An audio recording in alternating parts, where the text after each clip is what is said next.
हाय praise Lord, मैं pastor आनंद अल्साल्टी spiritual warriors में आपका एक बार फिर से बहुत बहुत स्वागत करता हूँ, अभिनंदन करता हूँ। और फिर से एक बार आज एक नए गेस्ट, नई शख्सियत के साथ और एक नए स्पिरिचुअल वॉरियर्स के साथ आपके सामने आए हैं। इनके जीवन से भी आप कई अद्भुत और भली बातें सीखोगे। ये ऐसे शख्स है जो हमारे पूरे भारत भर में और भारत के बाहर तक भी कई जगह जाकर सेवकाई कर रहे हैं और परमेश्वर उनका अद्भुत तौर से इस्तेमाल कर रहा है। और वो महाराष्ट्र में रहते हैं। और आइए ज़्यादा समय ना व्यर्थ करते हुए उनसे मिलते हैं। उनका नाम है pastor Sagar Kedari. Hi, praise Lord. Praise Lord. Hi, praise God. Spiritual audience में आप आए, हमारा नियोजन स्वीकार किया, इसलिए बहुत बहुत शुक्रिया। आपने आपका समय हमें दिया, शुक्रिया। तो हम ज़्यादा समय ना गवाते हुए हम लोग इंटरव्यू की शुरुआत करते हैं। स्टार्ट करें? यस। ओके। सो मैं जानना चाहता हूँ कि मिनिस्ट्री में आने से पहले का आपका बैकग्राउंड क्या था? मैं सबसे पहले प्रभु को धन्यवाद करूंगा मिनिस्ट्री के लिए कि परमेश्वर ने मिनिस्ट्री के लिए चुना। और मिनिस्ट्री में आने से पहले बैकग्राउंड अगर देखें तो मैं रोमन कैथोलिक से बैकग्राउंड रखता हूँ, रोमन कैथोलिक से। और मिनिस्ट्री में आने से पहले मेरा जीवन एक सिंपल ही था, जैसे सब लोगों का होता है वैसे ही सिंपल था। लेकिन प्रभु ने जब छुआ, जब मिनिस्ट्री स्टार्ट हुआ, तब मुझे पता चला कि अपना जीवन क्या है और परमेश्वर ने हमें क्यों इस पृथ्वी के ऊपर भेजा है। तो मिनिस्ट्री में आने से पहले का जीवन एक सिंपल नॉर्मल ही था, जैसे सारे लोग जीते हैं उसी तरह मेरा भी जीवन था। अच्छा, आपका उद्धार कैसे हुआ फिर? मतलब सही में जो ये यीशु मसीह विश्वास वाला जीवन। देखिए, मैं प्रभु यीशु मसीह पे पहले से ही विश्वास करता था, मुझे प्रभु यीशु मसीह पता था। लेकिन उद्धार का जब ये सवाल आता है, या बहुत सारे लोग पूछते हैं, आज आपने पूछा, तो जब हम मीटिंग में जाते हैं तो बहुत सारे लोग ये पूछते हैं कि पास्टर आपका उद्धार कैसे हुआ, आप परमेश्वर के पास कैसे आए। तो बहुत सारी टेस्टिमनी जो है लोगों ने सुनी हुई है, कुछ टेस्टिमनी अवेलेबल ही है सोशल मीडिया पे। लेकिन उद्धार होने का जो समय है मुझे अभी भी याद है, 1999 में मुझे सबसे पहले परमेश्वर के बारे में पता चला। और तब मैं 10वीं या 11वीं में रहूँगा। और प्रभु यीशु मसीह ने मुझे छू लिया। बहुत बड़ी टेस्टिमनी है अगर उस टेस्टिमनी को बताएंगे तो ठीक है। मैं पहले ऐसा विश्वास करता था कि प्रभु यीशु मसीह है, लेकिन प्रभु यीशु मसीह के साथ और भी भगवान है, जिसे आज दुनिया में बहुत सारे भगवान हैं। तो मैं यही विश्वास करता था कि यीशु मसीह भी है, और यीशु मसीह के साथ और जो बाकी भगवान है जिसकी दुनिया पूजा अर्चा करती है वो भी भगवान है। तो मैं सबको मानता था। संडे से लेके सैटरडे तक जो है सारे भगवान की पूजा अर्चा जो है वो चलती थी। संडे को मैं चर्च में भी जाता था। और एक दिन ऐसा हो गया कि मेरा जो ये फेस है, चेहरा है, इसके ऊपर बहुत बड़ा फोड़ा हो गया। और वो फोड़ा होने के बाद मैं बहुत जगह पे ट्रीटमेंट के लिए गया, लेकिन ट्रीटमेंट लेने के बाद भी चंगाई नहीं मिली। और फिर मैंने ये सोचा कि चलो अभी परमेश्वर को एग्जामाइन करते हैं, परीक्षा लेते कि कौन सही परमेश्वर है जो हमें चंगाई देगा। तो मैंने मंडे से स्टार्ट कर दिया। और फिर मंडे को जो है सोमवार का जो परमेश्वर होता है उसके पास में गया। हर एक दिन का अलग अलग, सोमवार, मंगलवार, बुधवार। सोमवार को गया मैं, उसने बोला कि आपको जो है अगर चंगाई चाहिए तो आपको नारियल लाना पड़ेगा, ये वो करना पड़ेगा। ठीक है, कोई बात नहीं। मैंने वो सब किया और मैंने वो परमेश्वर से कहा कि अगर तू परमेश्वर है तो मुझे चंगाई दे, अगर तूने दिया तो मैं तेरी सेवा करूँगा। लेकिन कुछ भी नहीं हुआ मंडे को। फिर ट्यूसडे का परमेश्वर है, उसके पास गए। वो एक पुजारी वहाँ पे बैठा था, उसने कहा कि आपके बाल आपको कटवाने पड़ेंगे। मैं बोला ठीक है, कोई बात नहीं, बाल परमेश्वर को चढ़ाना है। तो बाल कटवा दिए। और फिर मेरे को बहुत ही तकलीफ हुआ, क्योंकि एक तो चेहरे के ऊपर फोड़ा था और उसके साथ बाल भी कटवा दिए थे। सोचो कैसे दिखेगा तो उधर ही कुछ नहीं हुआ। फिर बुधवार, गुरुवार, शुक्रवार, शनिवार कुछ भी नहीं हुआ। हर जगह पे जो चाहिए था वो सब कर लिया मैंने। संडे को चर्च में गया। चर्च में एक सिस्टर प्रार्थना कर रहे थे। वो अमेरिका से बिलोंग करते थे, अमेरिका से आए थे। तो जब वो अंतिम प्रार्थना कर रहे थे तो उन्होंने मेरा नाम लिया। वो बोले कि सागर नाम का कोई लड़का यहाँ पे है। तो वहाँ पे 2 सागर थे, मैं खड़ा हो गया और दूसरा भी खड़ा हो गया। तो मैं फिर से निराश हो गया कि शायद मेरे लिए ये नहीं है। तो वो सिस्टर ने फिर से प्रार्थना किया और उन्होंने कहा, मैं पीछे था गेट के पास, उन्होंने कहा जो गेट के पास खड़ा सागर है उसके बारे में परमेश्वर कह रहे हैं, आप आगे आ जाओ। मैं भागने लगा वहाँ से। वॉलंटियर्स आए, उन्होंने पकड़ा मेरे को और स्टेज के सामने लेके आए। सिस्टर ने प्रार्थना किया और सिस्टर ने कहा कि 2 दिन के अंदर आपका सारा फोड़ा चेहरे के ऊपर का निकल जाएगा। अच्छा। और उन्होंने प्रार्थना करने के बाद मैंने वेट किया। 2 दिन के बाद मैं आईने के सामने गया और देखा कि पूरा फोड़ा निकल गया था। और तभी मैंने विश्वास किया कि यीशु मसीह ही परमेश्वर है, दूसरा कोई परमेश्वर नहीं। जितना भी मेरे गले में, हाथों में जो भी था सब मैंने डाल दिया और प्रभु यीशु मसीह के पास आया। संडे को आके रुक गया। मंडे से स्टार्ट हो गया, संडे को आके रुक गया। अच्छा, मैं जानना चाहता हूँ कि आपका जब जहाँ पर आप पले बड़े छोटे से लेकर बड़े हुए, वहाँ पर कैसा माहौल था आपका, फैमिली का कैसा? फैमिली के बारे में अगर देखें तो बहुत ही गरीबी से हम ऊपर आए हैं। और मुझे अभी भी याद है जब हम पढ़ाई करते थे तो मेरा एक भाई है, एक बहन भी है, और मम्मी डैडी, ऐसे 5 लोग हम रहते थे। एक बहुत ही छोटा रूम होता था जिस रूम में हम रहते थे, और रहने के लिए अच्छी जगह भी नहीं थी वहाँ पे। अगर सोना होता था तो हमें एक खाट के नीचे सोना होता था बच्चों को। वो कहाँ पर थे? और वो चाकन में है, हाँ चाकन में है। तो रेंट से वहाँ पे रहते थे। बहुत पुराना समय है, शायद वो रेंट उस टाइम पे 400-500 रुपये कुछ था। और बाकी का माहौल अगर देखें, आजू बाजू का जो माहौल है, तो हम गरीबी में ही वहाँ पे थे, गरीबी में से ही उठकर अभी ऊपर आए हैं। अच्छा, मतलब बहुत हालात बहुत ही मतलब ये थे, और कर्जा भी था, पैसों के प्रॉब्लम थे। हम क्या करते थे कि हाँ, हमारे आगे के जो स्टैंडर्ड वाले हैं उनसे हमारे बुक्स हम लेते थे और उनको कम पैसा देते थे, और फिर वो हमें बुक्स देते थे और उससे हमने पढ़ाई लिखाई की। तो मैं जब पढ़ाई करता तो उसके साथ मैंने काम भी किया, काम करने के साथ मैं पढ़ाई करता। कुरियर में मैंने काम किया पहले, कुरियर सर्विस जो होती है, कुरियर सर्विस। और फिर वहाँ पे मेरा पेमेंट कुछ 700-800 रुपये महीने का होता था। तो साइकिल पे जाके मैं यहाँ पे कुरियर जो है एमआईडीसी है चाकन में, एमआईडीसी में साइकिल पे जाके बक्से बड़े बड़े लेकर वहाँ पे डिलीवरी जो है वो करता था। आपको कैसे लगता था जब आप वो समय से गुजरते थे, तो आप क्या फील करते थे उन चीज़ों के बारे में सब? उस टाइम पे मैं ऐसा फील करता था, और परमेश्वर भी मुझे उस टाइम पे पता नहीं था। तब मुझे सिर्फ इतना ही पता था कि मुझे किसी भी रीति से अपने परिवार को गरीबी से बाहर निकालना है, काम करना है, पैसा कमाना है, और अच्छा अपना खुद का घर होना चाहिए, सब कुछ ठीक ठाक होना चाहिए। ऐसा मैं सोचकर फिर काम करता था उस टाइम में या उस माहौल में। अच्छा, तो सेवकाई की शुरुआत कहाँ से हो गई थी? अगर देखें सेवकाई की शुरुआत तो 2000 आपके अंदर की हाँ, सेवकाई में? जो टेस्टिमनी मेरी है उसी टेस्टिमनी के बाद में ये हुआ। अच्छा। जैसे चंगाई मुझे मिली उस टाइम पे, मैं पास्टर के पास गया और उनसे कहा कि पास्टर मुझे चंगाई मिल गई, परमेश्वर ने मुझे चंगाई दे दी है। तो फिर पास्टर ने बोला कि ठीक है, कोई बात नहीं, आप अपना जीवन परमेश्वर को दे दो। मैंने कहा यस, मैं प्रभु यीशु मसीह के लिए जीऊँगा, और तब से मैंने अपना जीवन जो है परमेश्वर को दे दिया। देखिए सबको जो है ना अपना चेहरा बहुत पसंद होता है, और हम सुबह उठेंगे तो पहला चेहरा आईना में ही देखेंगे, सोने से पहले भी आईने में ही देखेंगे। यहाँ वहाँ जाएंगे, आईना दिखता है तो हम उसमें अपना चेहरा देखते हैं, लेकिन मैं नहीं देखता था क्योंकि मेरे चेहरे के ऊपर फोड़ा हो गया था, तो मुझे अच्छा नहीं लगता था। तो वो जो मेरे साथ हुआ वो टेस्टिमनी, उसके बाद मैंने अपना जीवन परमेश्वर को दे दिया, वो टर्निंग पॉइंट था। और उसके बाद मैंने परमेश्वर की सेवा जो है वो स्टार्ट की, फिर परमेश्वर की बुलाहट जो है मुझे पता चल गई। जब आपने पहली बार वो आपका जो हीलिंग टेस्टिमनी हुआ, तो आपको क्या फील हुआ फर्स्ट टाइम? ऐसा कुछ कि अचानक आपके लाइफ में ऐसा हुआ, क्योंकि नॉर्मल आप घूम चुके हैं, कुछ हुआ नहीं, तो ऐसा क्या यूनिक या कुछ ऐसा अलग चीज हुआ जो आपको परमेश्वर की ओर ऐसा अट्रैक्ट कर दिया? यस, हीलिंग तो हुआ समझो। और वो हीलिंग होने के बाद जब उसके दूसरे दिन ही मैं जब सोया था, तो सोने के बाद परमेश्वर ने मुझे एक दर्शन दिया। अच्छा। और उस दर्शन में मैंने देखा कि परमेश्वर ने मुझे उठाया ऊपर, एक बहुत बड़ा सिंहासन को मैंने देखा। परमेश्वर का सिंहासन है बहुत बड़ा, और सोने से उसको पूरी रीति से चारों ओर से सजाया हुआ है, सोना चांदी से। और उसके सामने और भी छोटे छोटे चेयर्स जो है वो रखे हुए थे, सोने के थे। और वो सब मैंने देखा, और परमेश्वर ने ऐसा मुझे दिखाया कि मैं उस सिंहासन के सामने हूँ, और परमेश्वर मुझसे कह रहा था कि मेरे लिए कौन जाएगा, मेरे लिए कौन। जैसे आइज़ाया को परमेश्वर ने पूछा था सेम उसी रीति से कि मेरे लिए कौन जाएगा। तो वो बुलाहट को मैंने सुन लिया, परमेश्वर की आवाज़ को, और मैं जग गया।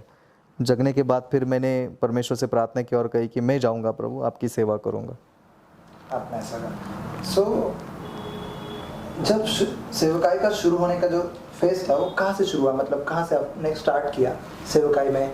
क्योंकि शुरुआत में आपको शायद हाउस प्रेयर वगैरह कुछ चर्च में छोटा मोटा काम, या बराबर है, चर्च में छोटा मोटा काम से ही मैंने स्टार्ट किया मिनिस्ट्री में। जिस चर्च में मैं गया फिर वहाँ पे जो है असेंबली ऑफ गॉड का चर्च है, और पास्टर वहाँ पे पाटोले करके पास्टर थे उस टाइम पे। और फिर चर्च में जो है मैं जाने लगा। चर्च में जाने के बाद जो है चर्च में झाड़ू लगाना, वहाँ से मैंने शुरुआत किया। ये पता नहीं मुझे क्यों लगा कि झाड़ू लगाना चाहिए चर्च में, तो परमेश्वर से वो प्रेरणा मिलती थी, इंस्पायर होते थे। तो सुबह का चर्च होता था, तो 9 बजे का समझो चर्च है, तो मैं 7 बजे जाके चर्च में झाड़ू लगाता था। झाड़ू लगाने के बाद चेयर्स लगाता था, माइक सिस्टम वगैरह जो है सब वहाँ पे सेट करता था। तो वहाँ से मैं जो है ना मिनिस्ट्री का थोड़ा सा स्टार्ट जो है वो हो गया।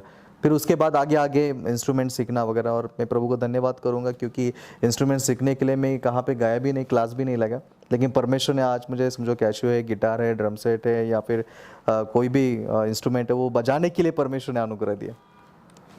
सो जब मिनिस्ट्री में आपका स्टार्ट आना हुआ तो आपको सबसे पहला मौका किसने दिया मीटिंग में? मीटिंग में प्रचार में अगर देखें तो मैं सबसे पहले जब मुझे प्रभु यीशु मसीह के बारे में पता चला, टेस्टिमनी हो गया, मैं चर्च में देखता था कि पास्टर कैसे प्रीच करते हैं और फिर मैं पता नहीं लेकिन अंदर से ऐसा लग रहा था कि ये जो कर रहे हैं ये इनका काम नहीं है, अपना भी काम है, तो अपने को भी ये करना चाहिए। हाँ, तो फिर मैं जाता था बाहर, मेरा घर है, घर के बाहर पूरा मतलब झाड़ियाँ होती थी, तो वो झाड़ियों को मैं प्रीच करता था। झाड़ियों को ऐसा मैं समझता कि वो सारे लोग हैं, तो मेरा प्रैक्टिस वहाँ से हुआ समझो। मेरा याद आया लेकिन हाँ। अभी हम बाद में बात करेंगे, आपका बात करिए। तो झाड़ियों को मैं प्रीच करता था, पत्थर थे उन पत्थरों को बातें करता, पंछी उड़ते थे उनसे बातें करता था, प्रभु का वचन जो है उनको सुनाता था। फिर ये होने के बाद एक दिन ऐसा हो गया कि एक घर में बर्थडे का प्रार्थना था, तो पास्टर जो थे वो किसी काम से बाहर चले गए थे, तो उन्होंने मुझसे कहा कि क्या तुम जाके प्रार्थना ले सकते हो? मैंने कहा पास्टर मुझे तो प्रीचिंग करना नहीं आता है, तो मैं कैसे वहाँ पे करूँगा? तो उन्होंने कहा जाओ, परमेश्वर आपको सामर्थ देगा और आप करोगे। तो मैं वहाँ पे गया और वहाँ पे जाने के बाद मैंने परमेश्वर के वचन से सबसे पहली बार यहाँ पे जिस सिटी में हम बैठे हैं, यही तलेगांव में, पहली बार एक फैमिली में बर्थडे था। वो फैमिली में मुझे अभी भी याद है, दूसरा तीमुथियुस चैप्टर 1 और वर्स 7 के ऊपर मैंने वहाँ पे प्रीच किया था और बर्थडे का था वो सब, और सबसे पहली शुरुआत वहाँ से हो गई, तलेगांव से, मतलब इसी सिटी से चालू हो गई। अच्छा, तो आपको अच्छा ऐसा मीटिंग में किसने पहला मौका दिया आपको? अगर मीटिंग में देखें तो ऐसे ही बढ़ता गया, जैसे हाउस विजिटिंग जो है उसे बढ़ते बढ़ते बढ़ते मुझे अभी भी याद है सबसे पहला मीटिंग अहमदनगर में हुआ था। अगर आप पूछेंगे कि बड़ा मीटिंग या फिर ओपन मीटिंग या किसी हॉल में मीटिंग जो है, तो वो अहमदनगर में हो गया था। एक बड़ा हॉल था वहाँ पे और मुझे अभी भी याद है कि रजिस्ट्रेशन किए थे और 250 लोग वहाँ पे थे। और फिर वहाँ पे सबसे पहला मुझे मौका मिला कि मैं जाके प्रीच किया वहाँ पे। वो मौका वहाँ पे एक पास्टर है, पास्टर अब्राहम करके, तो पास्टर अब्राहम ने ये मौका मुझे दिया था। और पास्टर अब्राहम जो है जहाँ पे बर्थडे था, उनके कोई रिश्तेदार थे या पहचान वाले थे, तो इन्होंने बताया था कि ऐसे ऐसे पास्टर है जिन्होंने बर्थडे का प्रेयर हमारे यहाँ पे लिया है, तो आप उनको इनवाइट करें। तो उन्होंने इनवाइट किया, तो वहाँ पे बहुत सारे पास्टर लोग आए हुए थे, पसंद आया लोगों को और ऐसे आगे बढ़ते गए। आपके अंदर मिनिस्ट्री का ये जो चिंगारी है, क्योंकि शुरुआत छोटे से होता है, लेकिन ये शुरुआत में वैसे नहीं बढ़ती क्योंकि ये बहुत लंबी छलांग होती है। बराबर है। और हम इतने इससे गुजरते हैं, तो क्योंकि एक नॉर्मल चिंगारी अलग है जो प्रचार करना, लेकिन एक फायर बर्निंग के साथ आगे बढ़ना, वो कहाँ से टर्निंग पॉइंट हो गया आपके लिए? अगर फायर बर्निंग का जो आप बोल रहे हैं उसका अगर टर्निंग पॉइंट बोलेंगे, सबसे पहली बात तो एक बोझ मेरे अंदर जो परमेश्वर ने दिया हुआ था सेवा के लिए, वो तो चालू था। और उस बोझ के वजह से ही, और एक दिन मैं वचन पढ़ रहा था, तो वचन पढ़ते समय मैंने देखा कि प्रभु यीशु मसीह ने जो है हमारे लिए कोड़े खाए या फिर ये सब जो क्रूस के ऊपर वो चला गया, ये सब बातें, ये जब मैंने देखा तो मुझे उधर से ही प्रेरणा मिला, उस क्रूस के द्वारा प्रेरणा मिला कि एक व्यक्ति जो है हमारे लिए आया, मारा गया क्रूस के ऊपर और वहाँ पे वो मर गया, लेकिन अभी भी काम बाकी है, अभी बहुत सारा काम बाकी है। वो चला गया लेकिन उन्होंने चेलों को चुना, अभी हम चेले हैं और हमें परमेश्वर का काम करना चाहिए। तो एक दिन बाइबल पढ़ते समय वो सब चैप्टर मेरे सामने है, मुझे अभी भी याद है, आइज़ाया का जो है 53 55 तक मैं पढ़ रहा था। तो वहाँ पे ये सब पढ़ने के बाद मैं बहुत रोया, और रोने के बाद पता नहीं ऐसा लगा कि ये काम मुझे करना चाहिए, मुझे आगे बढ़ना चाहिए, और कोई तो मुझे ऐसा इंस्पायर कर रहा था कि आपको ये करना है, हाँ बर्डन दे रहा था। तो उसको मैं ले लिया और लेने के बाद फिर वो जो फायर बर्निंग है वो चालू हो गया वहाँ से, जो आज तक है। क्या हुआ पहले कुछ ऐसे मीटिंग्स में, क्या क्या साइंस दिखाई दिए आपको? बहुत सारे समझो मिरेकल्स है, बहुत सारे मीटिंग जब मैंने किया, लोगों के जीवन, लोगों के अंदर में परमेश्वर ने बहुत सारे काम किए, चंगाई है या फिर है एक बहुत बड़ी एक टेस्टिमनी मैं दूंगा। सबसे पहली जो एक अंधा व्यक्ति आया था मेरे मीटिंग में, और शायद वो 3-4 साल से उसको आँखों में एक्सीडेंट हो गया था, उसको तो देख नहीं पा रहा था, वो ऑपरेशन किया हुआ था। और जब उसके लिए प्रार्थना किया, वो नीचे लोगों में था, भीड़ में था, सबके लिए मैं प्रार्थना कर रहा था, तो उसको चंगाई मिल गई। और वो चंगाई मिलने के बाद टेस्टिमनी का टाइम चालू था, वो आगे आ गया और उसने कहा कि मैं ये दाहिने आंखें से देख नहीं सकता था लेकिन अभी देख सकता हूँ। तो हमने चेक किया वहाँ पे, चेक करने के बाद उसको सच में दिखाई दे रहा था। तो मुझे बहुत इंस्पायर हो गया। पहली टेस्टिमनी ऐसा हो गया कि अरे किसी के लिए हम प्रार्थना करें तो आग भी खुल सकती है, चंगाई मिल सकती कभी है। कभी हमारा विश्वास होता है, लेकिन ऐसे कभी कभी सडनली चीजें हमें और होते हैं, खोलकर रख देती बराबर है। परमेश्वर के लिए। और इसमें और एक बात मैं बताना चाहूँगा अपनी ओर से कि ये तो हो गया समझ, चंगाई का तो काम हो गया, लेकिन जवानों की जो मीटिंग्स होती है, ये जवानों के मीटिंग्स में मैंने ये देखा कि जब प्रीच करता था, अभी ये कम से कम 4-5 साल की बात है पहले की, तो प्रीच करता बहुत सारे जवान लोग आते थे और परमेश्वर को समर्पण करते थे अच्छा। और अपना जीवन परमेश्वर को देते थे और वो पाप से जो है ना बाहर निकलते थे। तो मुझे बहुत अच्छा लगता था कि लोग आ रहे, बच्चे आ रहे परमेश्वर के पास और परमेश्वर की महिमा हो रही है। क्योंकि आपका शुरुआत भी जवानी से ही हुआ था। यस। सो वो फायर मुझे लगता है लोगों में जल्दी पहुंच सकती थी आपके। और मैं जानता हूँ कि जब यूथ मीटिंग होता था तो उसमें नाम ऐसा ही होता था, fire conference. Fire conference. Fire conference होता था और बहुत अच्छी रीति से बच्चे आते भी थे और बहुत सारा काम उस टाइम पे जवानों के बीच में हो गया था। आपकी बुलाहट क्या है परमेश्वर की ओर से? आपकी बुलाहट क्या है, उससे जुड़े कुछ बातें जो कुछ आपके। देखिए, बुलाहट अगर देखें तो मैं कन्फ्यूजन नहीं कहूँगा इसको, लेकिन जैसे परमेश्वर का आत्मा चलाता है उस रीति से। अभी हर एक की अलग अलग बुलाहट है। जब समझो कोई पास्टर है, कोई एवेंजलिस्ट है, जैसे हम जानते हैं परमेश्वर का वचन भी कहता है। लेकिन मैं खुद के बारे में अगर कहूँगा तो मुझे ऐसा कुछ पर्टिकुलर नहीं लगा कि मैं पास्टर ही हूँ या मैं एवेंजलिस्ट हूँ या मेरी बुलाहट ये है। पवित्र आत्मा ने जैसे मुझे अगुवाई किया उस टाइम पे मैं खड़ा होकर एवेंजलिज्म भी हुआ, पास्टर का सेवा भी हुआ, एपोस्टल का सेवा भी हुआ। सकते हैं man of God. I don't ये नो। वर्ड सूटेबल रहेगा, परमेश्वर का जन। यस। ये वर्ड एक्चुअली मुझे ज़्यादा अच्छा लगता है। कई लोग बोलते हैं कि कोई पास्टर बोलता है, कोई क्या बोलता है, लेकिन मैं लोग को कहता हूँ कि मुझे ये वर्ड बहुत अच्छा लगता है, मैन ऑफ गॉड, परमेश्वर का जन। बस और कोई degree yes yes yes yes. Best है, ताकि इसका क्लेरिफिकेशन नहीं देना पड़ता फिर मैं इवेंजलिस्ट हूँ, मैं प्रॉफिट हूँ। बराबर है, बराबर। लेकिन मैंने सुना है कि आपका प्रोफेटिक में भी आप बहुत मूव होते हैं और Yes. उसमें आपका तो ये कैसा, इससे कुछ भी बातें। जैसे पहले मैंने आपको बताया अभी कि जैसे पवित्र आत्मा अगुवाई करेगा वैसे आगे बढ़ता जाता हूँ। तो बुलाहट के बारे में जो पूछा था आपने, कि बुलाहट को मैं अभी ये नहीं कह सकता कि मेरी बुलाहट ये है या वो है, लेकिन मुझे इतना पता है कि परमेश्वर जैसे मुझे अगुवाई करते हैं मुझे आगे बढ़ना है। लेकिन जब आगे बढ़ता हो तो हर एक प्रकार की सेवा का ऑलराउंड मिनिस्ट्री जो है वो उसमें आ जाती है। आप चाहते हैं कि आप खाली परमेश्वर का काम करें Yes. जैसे भी, लेकिन किंगडम बढ़ना चाहिए। Yes. तो मुझे आज के इसमें जो लीड हो रहा है मैं वो यस करते जाऊंगा। यस, यही बात है। अच्छा, अच्छी बात है कि आप। और जो अभी सवाल आपने पूछा प्रोफेटिक मिनिस्ट्री के बारे में भी, तो प्रोफेटिक मिनिस्ट्री जो है इसका स्टार्ट भी जो है वो मुझे अभी भी याद है 2002 में एक जगह पे मैं प्रार्थना के लिए गया था, एक घर में ही प्रार्थना के लिए गया था। तो प्रार्थना करते समय एक स्क्रीन मेरे सामने आ गया और उस स्क्रीन के ऊपर सब वो परिवार की बातें जो ना वो लिखी हुई मेरे सामने आई। तो मैं बोला इससे पहले तो कभी ऐसा हुआ नहीं, ये क्या है? तो मैंने वो पढ़ा, लेकिन मुझे डर लगा कि ये मतलब सच में है या कुछ अलग ही है, क्या है। तो मैंने वो परिवार को बताया नहीं। लेकिन वो परिवार में एक ब्रदर थे, भाई थे, वो मेरे बहुत ही निकट थे। तो मैंने ऐसे 2 दिन के बाद उनको शेयर किया, अरे मैं आपके घर में आया था तो मुझे ऐसा ऐसा दिखा था। तो उन्होंने बोला कि ये बात सही है, हमारे घर में ऐसा ऐसा हुआ है। तो तब से जो है ना प्रेयर करने के बाद कुछ बातें लिखी हुई सामने आती है, परमेश्वर इंस्पायर करते हैं इनको बताना है तो मैं बता देता हूँ। तो ये हाँ प्रोफेटिक मिनिस्ट्री जो स्टार्ट हो गई। एक बार एक किस्सा बताना चाहूँगा आपको कि हम मेरे पास्टर और हम लोग एक जगह पर थे और वहाँ पर कोई एक व्यक्ति आया था काम करने के लिए, बाहर से आया था। सो मैं उस समय मैं नए में था और बहुत आग से भरा हुआ था और परमेश्वर बहुत अद्भुत तौर से लीड कर रहा था मुझे उस समय में भी। तो ऐसा होता था कि उस समय परमेश्वर कुछ भी एक वर्ड देता था या कुछ दिखाता था और मैं बोल देता था। तो एक व्यक्ति था और वो व्यक्ति आने के बाद मैंने उनको बोला, मैंने पास्टर को बोला मुझे लगता है इस व्यक्ति का वाइफ के बारे में कुछ प्रॉब्लम है।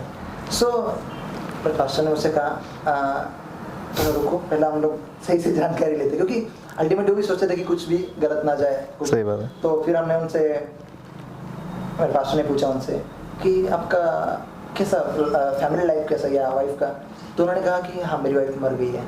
सो अच्छा, तो उस समय में एक प्रोफेटिक मुझे ऐसा मालूम पड़ा कि ये बहुत नाजुक कड़ी है, इसको सॉफ्टनेस से हैंडल किया। सही बात है। यहाँ बात थोड़ा सा भी गड़बड़ हो गया। सही बात है। तो जैसे आपने जैसे कहा कि कुछ वर्ड दिए तो उसके बाद वैसे होता है कि परमेश्वर कुछ माइंड में वर्ड्स डालता है और देता है। वैसे तो सही बात है।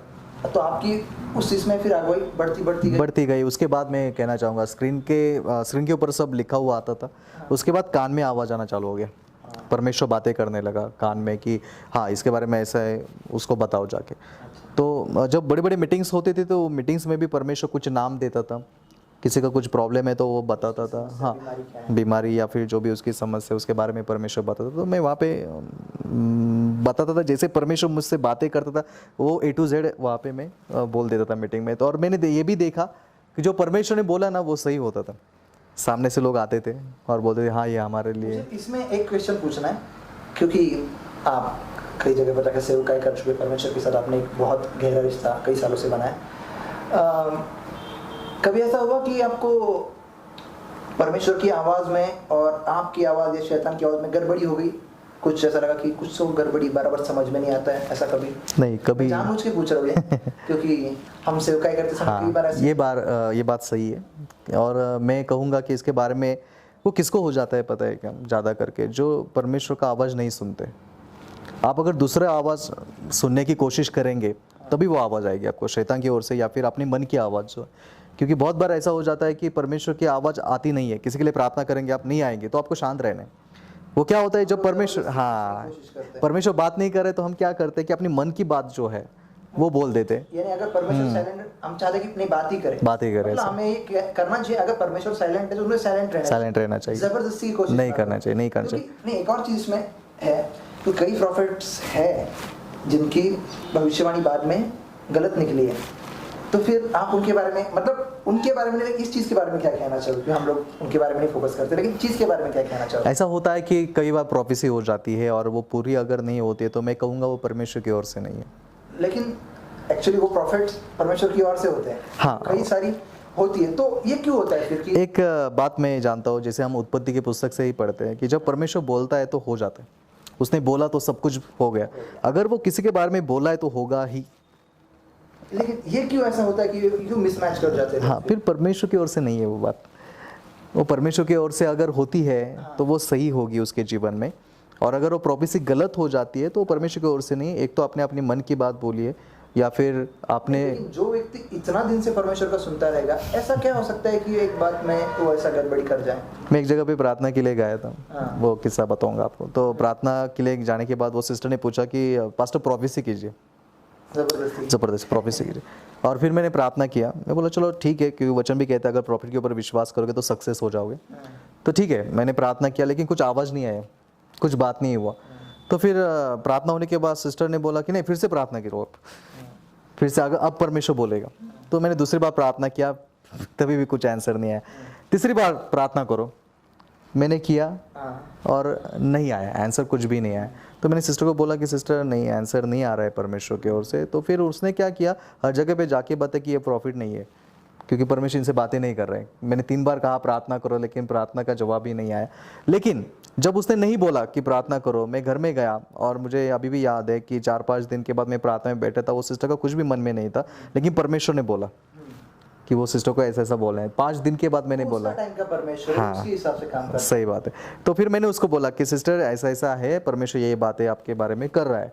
तो उन्होंने वो सुना और उनको बहुत आनंद हुआ, लेकिन उन्हें कन्फेस किया कि पास्टर आपने जब प्रोफेसी नहीं दिया था तो मैंने 4-5 लोगों को ये बताया कि ये प्रॉफिट नहीं है। क्योंकि ये चीज़ क्या है, कई बार अगर मैं कहूँ आपको कल मैं कब जाने वाला मुझे बता दो, अगर आप परमेश्वर आपको नहीं लीड करते हो, परमेश्वर के ऊपर है कि सही वो बात, बताए नहीं बताए। सही बात है। अगर परमेश्वर कहता है कि पतरस कहता है ये चेला इसका क्या होने वाला है, बोलता अगर मैं चाहूँ अगर मेरे आने तक रहे तो तुझे उससे क्या, बराबर, सही यानी बात। वो कुछ आंसर नहीं दे रहा है। तो इफ वो आंसर नहीं दे रहे डजंट मीन कि वो परमेश्वर नहीं है।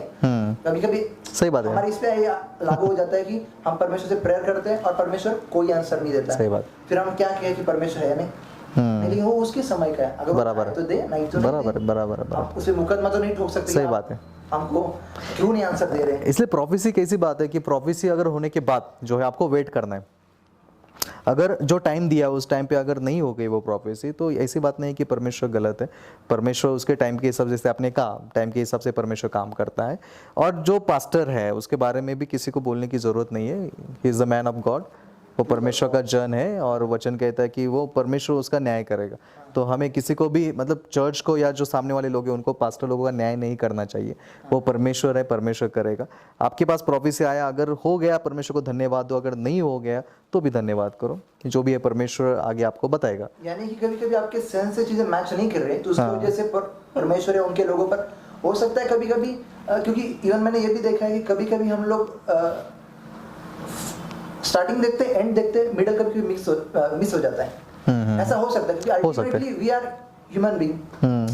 ऑफ कोर्स हम मसीह में नई सृष्टि है, ह्यूमन ऐसा नहीं बोल सकते हम मनुष्य ही है, लेकिन फिर भी ये अंश जो है शरीर का कहीं ना कहीं हमसे जुड़ा है। क्योंकि अगर ये बॉडी नहीं रहेगी तो हम डेड हो जाएंगे। सही बात। तो ये हमारा एक कवच है आत्मा की, जिसके अंदर हम एक बराबर है। तो आवाजें कई बार कई सारी होती है। तो मैं चाहता हूँ, मतलब मैं ऐसा मानता हूँ कि कोई भी चीज यहाँ वहाँ होने से या कुछ चीज वैसी ना होने से, अगर मूसा को कहा गया है कि तुमको वहां लेकर ही जाएंगे और समंदर में सामने जाने के बाद कोई रास्ता नहीं दिखा रहे हैं, ओ इज फेक प्रॉफिट है, ये फेल्स नहीं, क्योंकि आपको परमेश्वर का टाइम नहीं मालूम है। बराबर है। आपको नहीं मालूम कि 1 मिनट के बाद वो क्या करने वाला है। तो आप वही कहना चाहते हैं कि मतलब अगर वो हो भी नहीं रहा है तो परमेश्वर के टाइम के लिए वेट करो। नहीं यस। लेकिन कुछ ऐसे भी है प्रॉफिट फेसबुक से भविष्यवाणी होती है, ऐसा मैं तो कई जगह से सुना हूँ। एक्चुअली मेरा एक्सपीरियंस बहुत बड़ा है, लेकिन मैं इसके बारे में बोलने के बजाय आपको मौका दूंगा कि आप आज कुछ इसके बारे में बात करिए। देखिए, प्रोफेसी जो है, मैं तो अभी प्रोफेसी का विषय यहाँ पे निकला हुआ है, लेकिन मैं ज़्यादा प्रोफेसी मांगता हूँ परमेश्वर से। अगर परमेश्वर बताता है तो हाँ। आपके नज़र से एक सच्चा प्रॉफिट कौन है? मेरी नज़र से झूठा कौन है? सच्चा प्रॉफिट तो वो है जो परमेश्वर के वचन में बना रहता है या परमेश्वर के वचन से बातें करता है, क्योंकि परमेश्वर का वचन ही सच्चा है। अगर किसी को विश्वास दिलाना है कि मैं सही बात कर रहा हूँ तो उसको वचन के द्वारा बताना होगा। प्रोफेसी भी अगर कोई आप करते हो तो वचन के अनुसार ही वो होनी चाहिए। अगर वो उसके अनुसार है तो वो सच्चा प्रॉफिट है। अभी प्रॉफिट जो है इंग्लिश में थोड़ा सा अलग प्रॉफिट जिसको बताया गया है, वो परमेश्वर का वचन सुनाने वाला भी है, और जो भविष्यवाणी करता है उसको भी प्रॉफिट, एक ही नाम दिया हुआ है। तो जो सच्चा वचन सुनाता है, सही वचन सुनाता है, मैं कहूँगा हाँ वो प्रॉफिट है, क्योंकि परमेश्वर का वचन भविष्यवाणी से भरा है। जब हम प्रोफेसी मतलब प्रीचिंग करते हैं और कहते हैं यीशु मसीह आने वाला है, that is the prophecy. Word based जो मतलब चीज है हाँ, वो प्रॉफिट है। यस वही है। और अगर उसके बाहर से कोई बातें आ जाती है जो परमेश्वर के वचन के अनुसार नहीं है और आप बता रहे हैं, तो वो झूठा प्रॉफिट है या फिर वो परमेश्वर के वचन नहीं है। ऐसा कुछ कहते कि मिरेकल मनी प्रोफेसीज के बारे में, तो आप मिरेकल मनी, हाँ, ऐसा कि मिरेकल की तरह पर आपके पास पैसा आ जाएगा, ऐसा कुछ? ये बातों को मैंने सुना है पहले, तो ऐसा कुछ आपके मैंने सुना है पहले ये बातों को, लेकिन मैंने कभी परमेश्वर की आवाज़ ऐसी नहीं सुनी। मेरे मिनिस्ट्री के काल में कम से कम 22 साल हो गए, तो मैंने कभी ऐसा नहीं सुना है कि परमेश्वर ने आपको जो है पैसा, चलो आपके, मैंने ऐसा भी सुना है कि बैंक बैलेंस आ गया, हाँ, और ऐसा भी सुना है कि आपके मोबाइल में रिचार्ज आ गया। अच्छा, प्रार्थना किया और आपके मोबाइल में रिचार्ज आ गया। देखो, परमेश्वर मिरेकल करता है, असाधारण जो बोलते हैं ना हम, एक्स्ट्रा ऑर्डिनरी, परमेश्वर मिरेकल करता है, सही बात है। लेकिन परमेश्वर ऐसा नहीं करेगा। उससे पहले परमेश्वर आपको चंगाई देना है, उससे पहले आपका उद्धार करना है। तो परमेश्वर पहले वो बातें आपके जीवन में करेगा, और ये जो बाकी की बातें हैं जिसको मतलब परमेश्वर का वचन मैच नहीं होता है इनके साथ, तो मैं इसके ऊपर अभी कुछ ऐसा भी मैंने देखा, प्रार्थना चालू है, प्रार्थना चालू, आपके हाथों में कुछ आ गया, ऑयल आ गया, ऐसा बोलते हैं, हाँ, और कुछ सोने जैसा चमकीला, गोल्ड वगैरह डस्ट ऐसा आ गया। लेकिन मेरे 22 साल के इस मिनिस्ट्री में कभी मैंने ऐसा देखा नहीं। क्योंकि आपने बोला इसके लिए, वरना मैंने बहुत दिन से मैं जबान मेरा बंद कर लिया, क्योंकि मैं पहले बहुत बोल चुका हूँ इस चीज़ों के बारे में, क्योंकि मैंने देखा चीज़ें, मैंने ऑब्जर्व किया चीज़ें, और क्योंकि ऐसी मिनिस्ट्री में रहा हूँ जहाँ पर सब कुछ ऐसे, यानी कि मेरी मिनिस्ट्री में नहीं, लेकिन जो भी अटैचमेंट हम लोग मीटिंग रखते हैं, हम लोगों ने देखा है। तो मैंने ऐसा सोचा एक बार कि अगर परमेश्वर स्वर्ग में है तो वहाँ पर गोल्ड डस्ट ऐसे कहते हैं कि गोल्ड है, टोटल गोल्ड है। तो मैं सोचता हूँ कि परमेश्वर गोल्ड का डस्ट क्यों देंगे, गोल्ड क्यों नहीं देंगे फिर? वही सही बात है। हाँ, तो गोल्ड दे दे। तो कभी कभी लेकिन मैंने फिर भी इसमें थोड़ा क्यों कॉम्प्रोमाइज़ किया। कई लोग कहते हैं कि नहीं आ सकता है गोल्ड डस्ट परमेश्वर, कुछ कहते हैं कि ऑयल, लेकिन मैं सोचता हूँ इससे क्या सच में ऐसा कुछ विश्वास करने के इसका है? लेकिन कई लोग बोलते हैं कि ऑयल आता है, और आप अगर बड़ी बड़ी मिनिस्ट्री में देखो वो लोग भी बोलते हैं, मैं एक्चुअली इसमें ज़्यादा ये नहीं करता हूँ, मैं सोचता हूँ कि परमेश्वर रियल बात करे जो कुछ। अभी कई लोग हैं, अगर आप जैसे प्रेयर कर रहे हैं, कोई खड़ा है यहाँ पर तो फायर या टच होता है तो गिरते हैं, मैं मानता हूँ, तो लेकिन उसमें क्या बेनिफिट है ये मैं समझ नहीं पाता हूँ। क्योंकि ये बात, दो बात है इसमें कि अगर आप परमेश्वर की उपस्थिति में खड़े हैं तो क्या होगा, आप वहाँ पर खड़े नहीं रह सकते, राइट है। अगर वो मैन ऑफ गॉड भी इतना प्रेजेंस से भर चुका है तो नहीं खड़े रह सकते। लेकिन तो उसके बाद भी मैं देखता हूँ कि लोग गिरते हैं और उठने के बाद कोई बदलाव नहीं है। तो फिर ऐसा गिरना, मैं सोचता हूँ, क्योंकि कई बार ले हैंड्स होते हैं और कई बार ऐसा, लेकिन फर्क कुछ नहीं है। तो मैं सोचता हूँ क्यों, अगर परमेश्वर स्पर्श करे वो गिरे तो उठने के बाद उनकी जो लाइफ है वो बदली होनी चाहिए। सही बात है।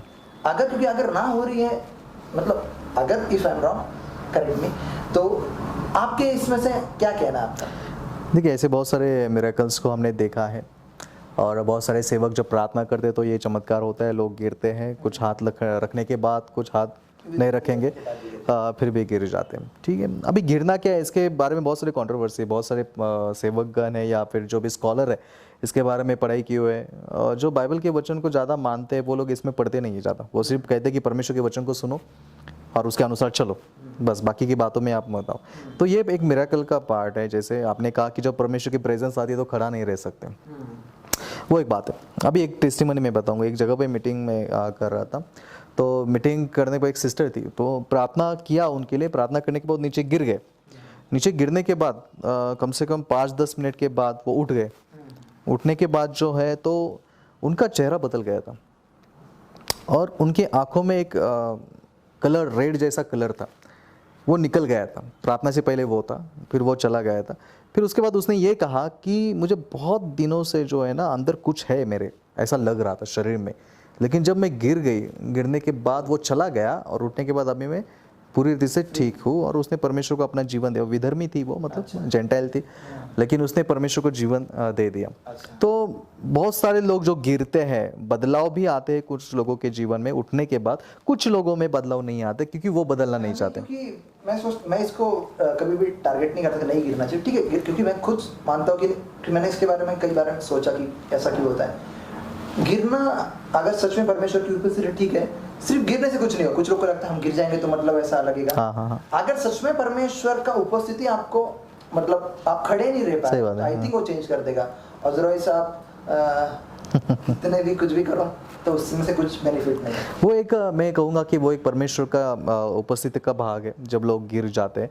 क्योंकि भीड़ में अगर आप देखेंगे तो पूरी भीड़ गिर जाती है, लेकिन सब लोग नहीं बदलते हैं। तो कुछ लोग ऐसे हैं, अभी मैं अफ्रीका में गया था, तो अफ्रीका के लोग जो है जब वो गिरते हैं ना, हाँ, गिरने के बाद जो है ना वो क्या कहते हैं कि हम परमेश्वर की उपस्थिति को अनुभव किया, और जब उठ जाते हैं तो उनमें ना एक अलग सी शक्ति या कुछ अलग सा बदलाव जो है ना उनमें दिखाई देता है, या वो कहते हैं। इसलिए मैंने कहा कि कुछ लोग जो गिर जाते हैं उठने के बाद बदलते हैं, लेकिन कुछ लोग जो है वो बदलते नहीं है। लेकिन परमेश्वर अपना सामर्थ्य उनको दिखाता है कि मैं परमेश्वर। अभी मैं और एक बात बताऊंगा आपको कि एक पास्टर के साथ मैं गया था प्रार्थना के लिए, और वो पास्टर जो है वो बेनिन की मिनिस्ट्री से बिलोंग करते हैं। और एक घर में हम गए और एक सोल्जर का आदमी था, रिटायर हुआ। तो उसने कहा कि हम देखते हैं कि टीवी पर दिखाते लोग गिरते, मुझे गिर के दिखाओ, मुझे गिरा के दिखाओ। अगर आपने मुझे गिरा के दिखाया तो भी मैं मानूंगा कि परमेश्वर है, नहीं तो नहीं मानूंगा। तो मेरे साथ जो पास्टर थे बोले ठीक है, प्रार्थना करेंगे आपके लिए। तो उन्होंने प्रार्थना किया उनके लिए, कम से कम आधा घंटा हो गया, लेकिन वो गिरे नहीं। हाँ, फिर उसके बाद और 15 मिनट प्रार्थना किया। मैं सच में कहता हूँ परमेश्वर का सामर्थ्य वहाँ पे आया। और वो सामर्थ्य आने के बाद ये व्यक्ति जो है, परमेश्वर का सामर्थ्य आने के बाद ये क्या कर रहा था, पर कंट्रोल कर रहा था कि मैं नहीं गिरूंगा। 1-2 पैर पीछे भी गया, लेकिन फिर भी कंट्रोल कर रहा था कि नहीं गिरूंगा। लेकिन परमेश्वर ने उसको वहाँ पे वो चमत्कार करके दिखाया, वो गिर गया वहाँ पे। और गिरने के बाद उसने जो है परमेश्वर को लाइफ दिया और परमेश्वर के पीछे वो चलने लगा। क्योंकि एक बार हमारे चर्च में जब मैं बहुत नया था तो हमारे कोई पास्टर थे, आए थे वो, तो होता कि सब लोग गिरते थे लेकिन मैं गिरता ही नहीं था। तो मैं कहता मैं क्यों नहीं गिरता हूँ, और मुझे लगता था कि मुझे कुछ प्रॉब्लम तो नहीं है क्या। और मैं बहुत रोने लगा। और मैं घर पे एक्चुअली उस समय में बहुत, मैं परमेश्वर के बारे में ये था कि मुझे परमेश्वर चाहिए, लेकिन उस समय कुछ खाली बनता था। सो मैं पास्टर से मैंने पूछा कि ऐसा क्यों होता है कि सबको टच हो रहा है, मुझे टच क्यों नहीं हो रहा है, फिर मुझे कुछ ये महसूस। तो मेरे पास्टर ने कहा कि तुम फीलिंग में बह रहे हो, तुम फीलिंग में जा रहे हो, इसके लिए तुम्हारे साथ परमेश्वर काम नहीं कर रहा है। मैं कह रहा लेकिन जो कह रहे हो वो तो यही कह रहे कि फील करो, फील गॉड्स प्रेजेंस, तो यही कह रहे। तो लेकिन एक्चुअल में देखा जाए ना तो बाद में ये हुआ कि एक बार मैंने ये सब गिरने का मैंने नहीं सोचा कि गिरना या नहीं गिरना है, और मैं नहीं गिरता उस समय तक। लेकिन एक दिन ऐसा सच में हुआ, वो बहुत दूर थे उस वक्त और मैं बहुत दूर था, लेकिन जैसे जैसे वो आगे आ रहे थे मेरी आंखें भी बंद थी। वो बाद में मैंने वीडियो में देखा, मैं अपने आप पीछे जा रहा था। तो मुझे इससे मालूम पड़ा कि ये सब चीजें अपने अपनी इसमें फैक्ट रखती है, उसके समय में वो होता है। हाँ, और कुछ लोग खाली मुझे लगता है कि उनको लगता है कि गिरने से बदली हो जाएंगे, लेकिन जब तक प्रभु की ओर से ना हो तो नहीं होता है। बराबर है। और कुछ लोग ऐसे भी समझते हैं, जो मुद्दा आपने उठाया कि अगर मैं नहीं गिरूंगा तो शायद मुझ में कुछ कमी है या परमेश्वर मुझे नहीं चुरा है। तो मैं कहना चाहूँगा सबसे कि ऐसा कुछ नहीं होता है। परमेश्वर का हाथ सबके ऊपर होता है। परमेश्वर चाहता है कि ये लोग गिरे, वो गिरते हैं। परमेश्वर चाहते हैं जो लोग नहीं गिरना चाहिए वो नहीं गिरते। अभी मैं भी नहीं गिरा। अच्छा, मैं अभी तक नहीं गिरा। आप ऐसा ना कहो कि अभी व्यूअर्स में क्लियर हो जाएंगे हमारे व्यूअर्स। देखिए, गिरा क्यों नहीं है, क्योंकि मैं सामने रहता हूँ और हम जो है दूसरों के लिए प्रार्थना करते हैं तो वो गिर जाते हैं। कई बार हमने ये भी देखा है, इवन बेनी ने मॉरिस। हाँ, और एक बात मैं बताना चाहता हूँ, ये जो अभी नाम आपने लिया, ये जो मीटिंग बॉम्बे में हो गया उसके बाद ही ये गिरने का सिलसिला बहुत ज़्यादा चालू हो गया। मतलब गिराने की जो मिनिस्ट्रीज है हमारे यहाँ पे, तो ऐसे लोग हैं वो कहते थे कि हमें भी बेनिन बनना है, और फिर वो उसी रीति से फॉलो कर रहे थे जैसे भी उनका है, कॉपी जो बोलते हैं हम, उसी रीति से। मैं तो एक जगह पे गया था, वहाँ पे पास्टर एक प्रार्थना कर रहे थे, तो वो कह रहे थे मैं सबको गिराऊंगा।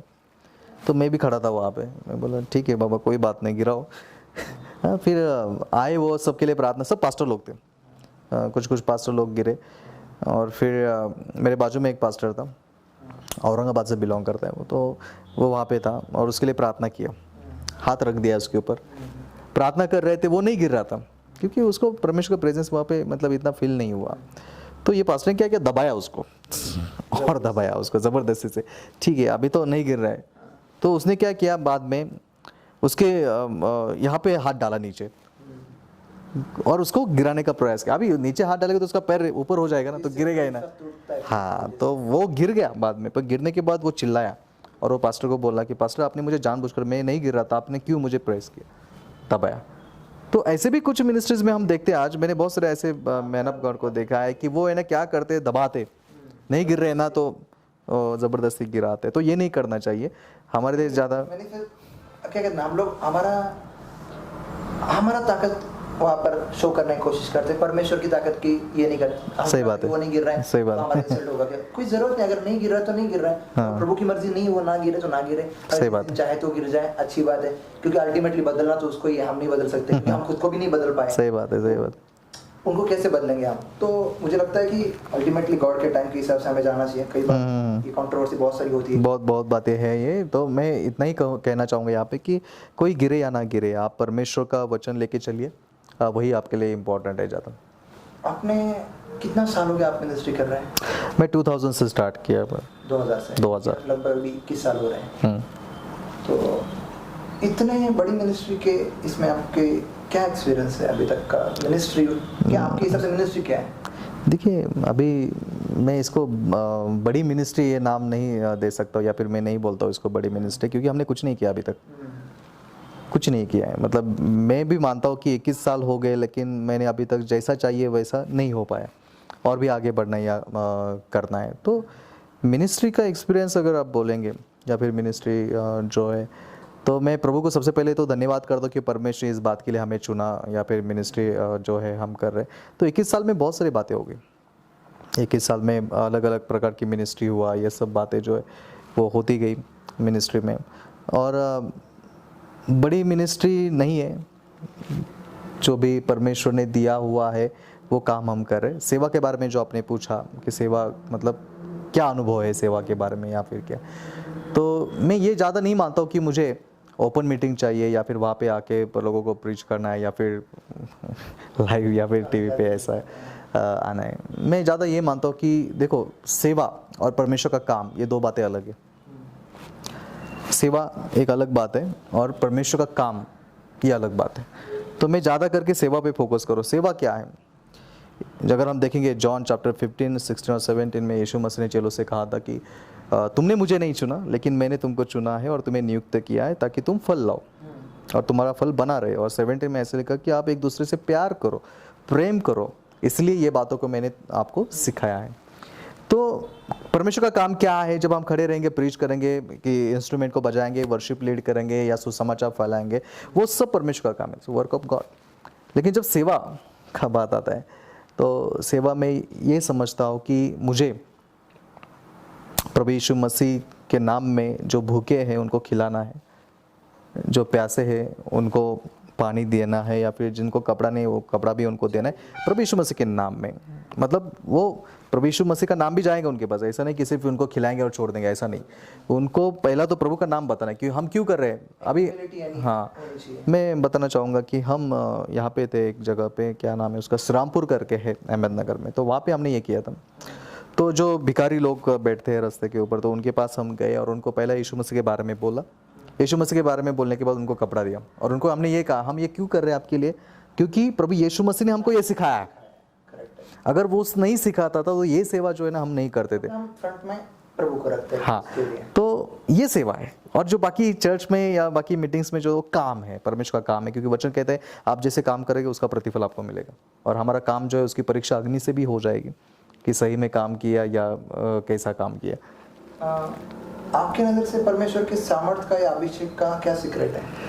परमेश्वर सामर्थ्य है, परमेश्वर खुद सामर्थ्य है। और परमेश्वर की अगर पहचान हम देखेंगे पुराने नियम में तो परमेश्वर का सामर्थ्य हमें पता चल जाता है।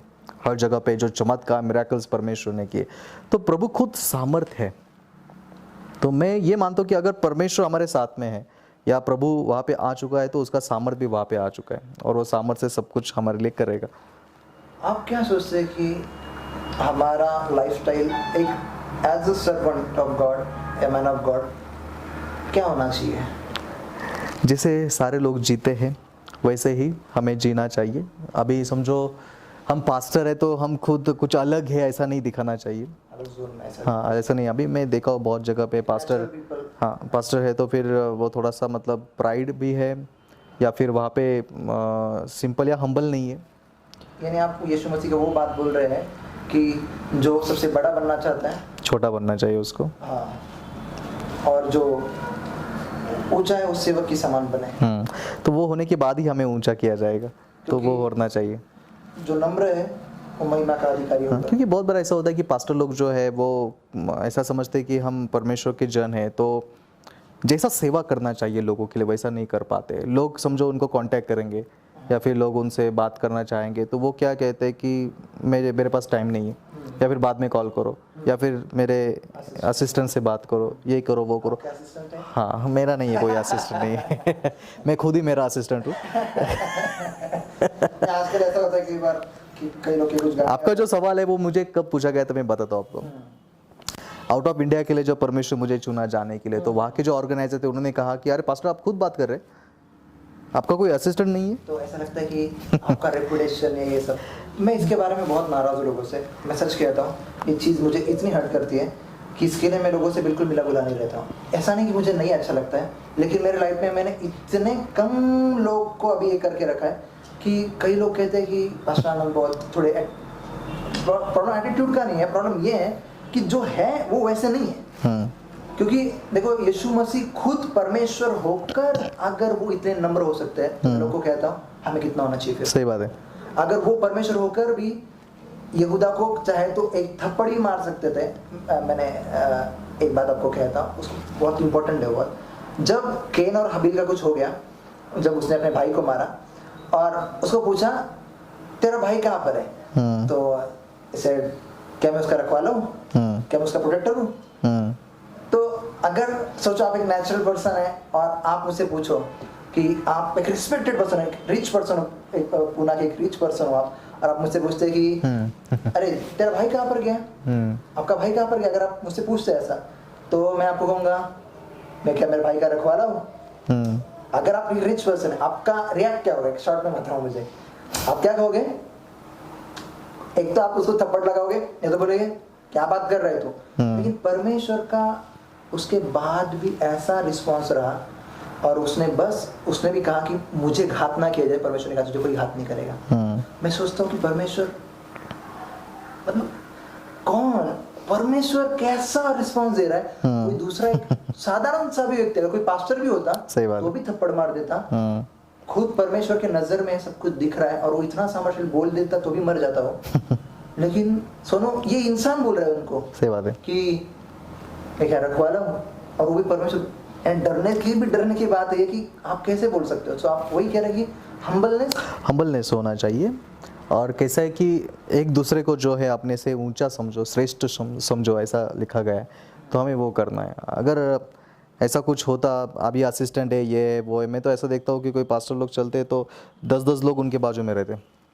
ये ना करे तो आजकल कमजोर समझते हैं। क्योंकि मैंने देखा है कि कभी कभार कोई सेवक लोग को कोई लोग फोन करते हैं तो 3-3 दिन फोन नहीं उठाते। एक्चुअली मेरा भी ऐसा है, कई बार जिनका नहीं उठाना नहीं उठाते, लेकिन नॉर्मली हम लोग उठा ही लेते जो हमारे कॉन्टेक्ट में। बाहर के लोग के लिए हम थोड़ा टाइम देते, लेकिन ना करे तो उन लोग को लगता है कि यार ये सेवक बिल्कुल फ्री भी नहीं। ये बात लोगों को भी समझनी चाहिए। आपके इस माध्यम से मैं कहना चाहूँगा कि लोगों को भी समझना, पास्टर है, उनका मिनिस्ट्री है, उनका परिवार है, उनका सेवा का काम है, उनका पर्सनल प्रेयर है, पर्सनल कुछ और भी बातें हैं। तो उसी हिसाब से हमें जो है ना एक टाइम लोगों के लिए रखना चाहिए, पास्टर लोगों को भी। बाबा ये टाइम है, इस टाइम पे आप कॉल करो।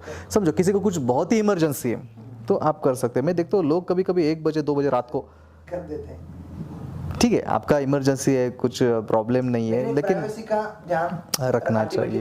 कि पास्टर भी एक ह्यूमन बीइंग है। हाँ, ये रखना चाहिए उन्होंने। तो हम्बल जो है ना पास्टर लोगों ने होना ही चाहिए, क्योंकि परमेश्वर, हाँ, परमेश्वर इसके लिए हमें चुना है, क्योंकि हमें तकलीफ सहन नहीं करना पड़ेगा। अदरवाइज सेवा तो यही है ना। आज तकलीफ सहने की बात नहीं, तकलीफ दे दे ऐसा हो रहा है। तो बहुत सारे देखिए, अभी ये भी मैं कहूँगा कि ऐसे ही मिनिस्ट्री में कोई ऊपर नहीं आ जाता है।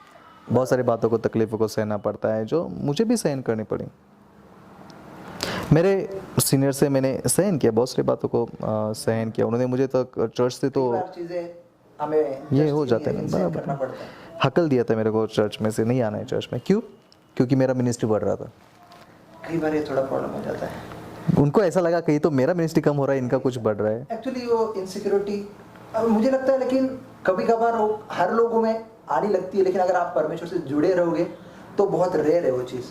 ऐसा नहीं कि नहीं आती है, इवन परमेश्वर से जुड़े व्यक्ति के अंदर भी आ सकती है अगर वो सही से नहीं है, लेकिन वो उसके ऊपर हमेशा जय प्राप्त कर लेगा। अगर सही बात है, सही बात है, सही बात। मुझे क्या पूछना है आपको कि सेवकाई में आपको लगता है कि क्या गलतियाँ हमें थोड़ा पीछे लेकर आती है, और क्या, क्योंकि आपकी 21 साल की एक्सपीरियंस है, और क्या डेडिकेशन आगे लेकर जाता है? सबसे बड़ी गलती तो ये होती है कि आप परमेश्वर की नहीं सुनते। सबसे बड़ी गलती है, क्योंकि परमेश्वर का नहीं सुनना मतलब वही बात है, पाप करना है। वही बात है कि परमेश्वर का सेवा नहीं करना है, क्योंकि परमेश्वर आपको किस लिए चुना है, आपको क्या करना है, वो आपका एम, आपका टारगेट जो है ना वो निकल जाता है।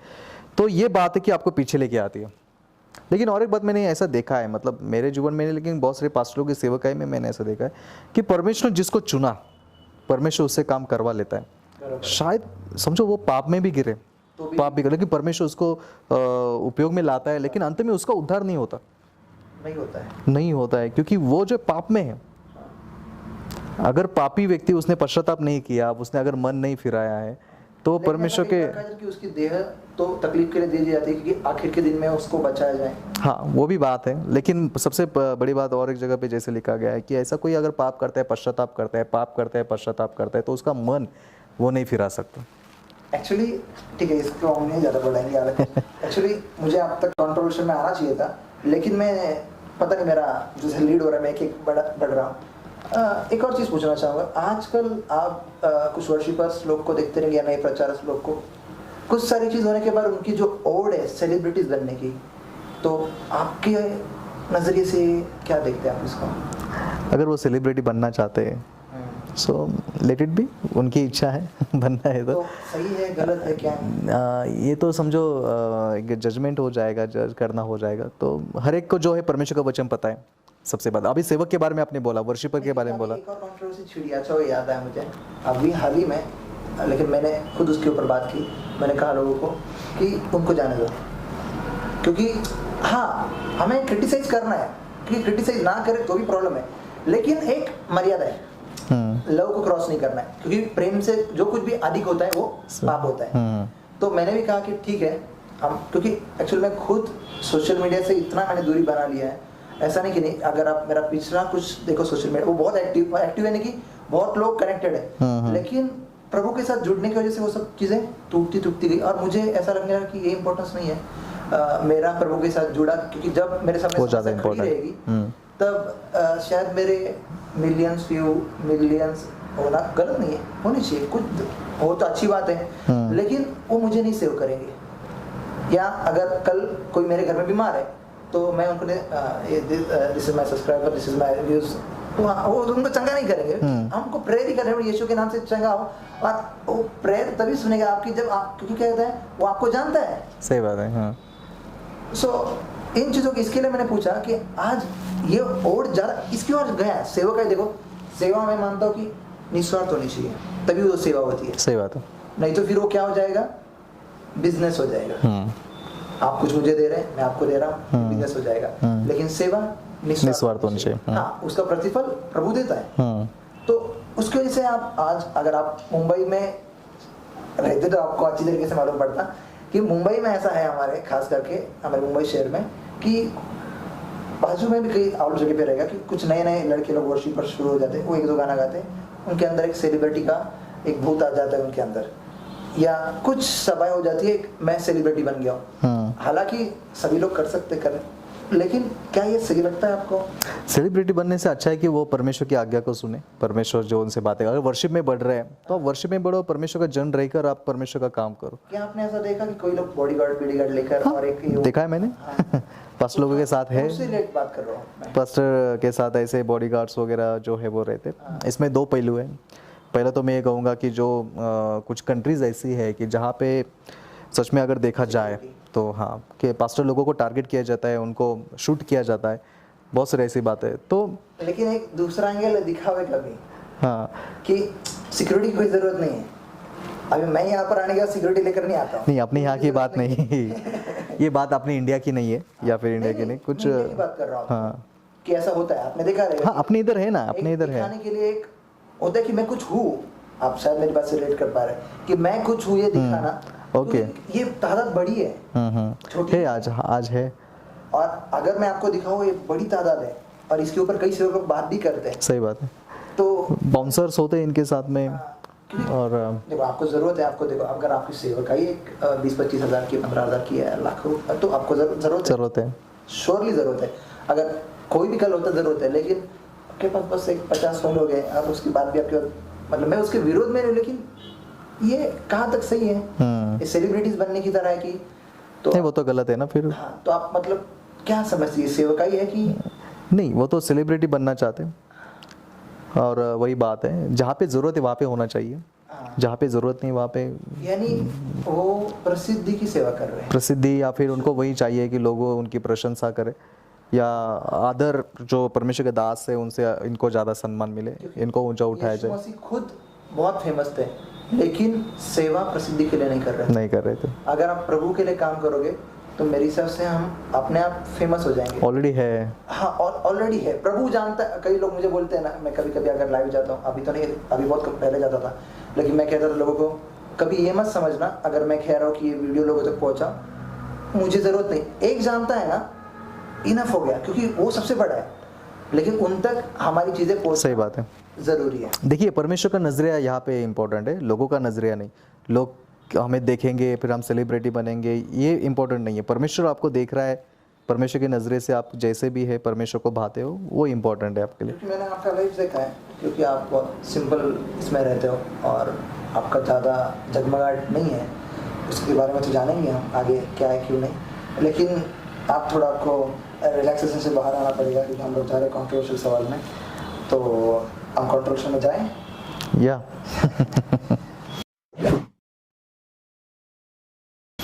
लोग कहते हैं कि आप लोगों से ज़्यादा कांटेक्ट नहीं रखना चाहते, या एक दूरी बना कर रखना चाहते, कहते हैं कि मतलब ज़्यादा, तो ऐसा क्यों?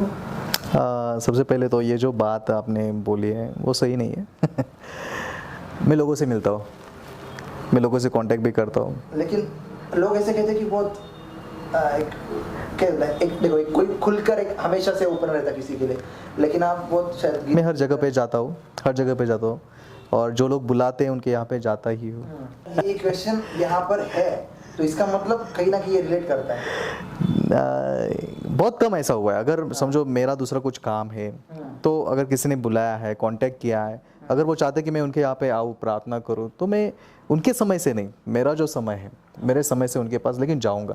कॉल आते हैं समझो, और कॉल मैं नहीं उठा पाया, 1-2 दिन के बाद मैं उनको कॉल करता ही हूँ, क्योंकि ये परमेश्वर का काम है और हमें उनको कॉल करना ही है। आपने देखा होगा, आपके भी कॉल आए तो मैं आपको वापस कॉल किया, आप आने से पहले पूछा भी। तो ये जो सारी बातें हैं ये हमें करनी है, क्योंकि परमेश्वर इसके लिए तो हमें रखा है, लोगों की सेवा के लिए। तो ऐसा नहीं होता कि किसी ने कांटेक्ट किया, शायद मैं दूसरों के बारे में नहीं जानता हूँ, लेकिन मेरे बारे में ये मैं जानता हूँ, क्योंकि मैं भी उसी से ऊपर आया हूँ। मैं भी पास्टर लोगों को पहले कॉल करता था तो वो नहीं उठाते थे, तो मुझे बहुत बुरा लगता था। तो मैं परमेश्वर से प्रार्थना करता था कि प्रभु ये मेरे साथ मत होने दे। अगर कल मेरे जगह से मतलब कोई कॉल करेगा तो मुझे उनको आंसर देना है, उनसे बातें करने, उनके घर पे जाना है, प्रार्थना करना है। तो वो बात को मैंने अभी तक संभाला हुआ है। यानी कि आप नम्रता अभी भी आपकी संभाले हुए हैं। रहनी चाहिए, being a man of God, वो होना ही चाहिए। ठीक है, तो मुझे लगता है वो लोग जिनके सवाल है उनका जवाब मिल गया रहेगा उनको। और ऐसी कौन सी कंट्रोवर्सी है जो आपको लगता है कि जिसकी सफाई देनी है आपको रह गई है, या आपको बोलना चाहिए उसके बारे में, आपके बारे में उठी रहेगी, कहीं पर कुछ लोगों ने बात कही रहेगी, आज आपके पास मौका है कि आप उसको क्लियर करो। देखिए, कोई भी सेवक हो, उनके विरोध में छोटा हो या बड़ा हो, सबके बारे में होती है। मेरे बारे में भी होती रहेगी। मेरे सामने 1-2 बातें आई थी, मैंने उसको क्लियर किया। जैसे मैंने आपको अभी बोला, वो प्रोफेसी के बारे में, एक सिस्टर के बारे में उन्होंने 4-5 लोगों को बोला कि ये प्रॉफिट नहीं है, लेकिन 4-5 दिनों के बाद परमेश्वर उनसे बातें की, फिर उन्होंने क्षमा मांगी और उन लोगों को फिर से कॉल करके बताया कि वो प्रॉफिट है, परमेश्वर उनके द्वारा बातें की है।